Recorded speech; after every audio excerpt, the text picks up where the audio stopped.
আসসালামু আলাইকুম। যারা বর্তমানে জমি কিনতেছেন বা কিনবেন, আশা করি তারা দলিলের যে বিষয়টা আপনারা বিশেষ করে লক্ষ্য রাখবেন যে জমি কেনার সময়, সেটা হচ্ছে জমির তফসিল। হ্যাঁ, জমির তফসিল। জমির প্রথমে দেখবেন আপনারা মৌজা, মৌজা পরিচিতি বা জেএল নাম্বার। তারপরে আপনারা দেখবেন সাবেক খতিয়ান, সাবেক খতিয়ান, সাবেক দাগ, বর্তমান খতিয়ান, বর্তমান দাগ এবং জমির পরিমাণটা।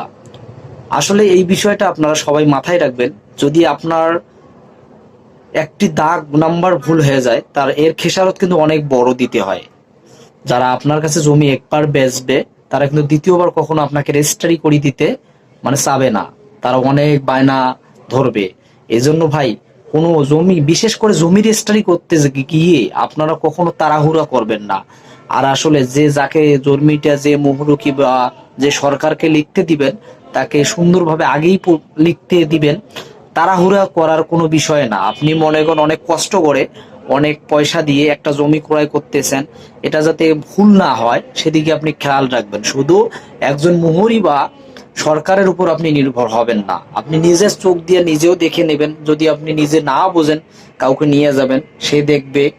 আশা করি আমার কথাটা আপনারা বুঝতে পারছেন। আসসালামু আলাইকুম। আল্লাহ হাফেজ।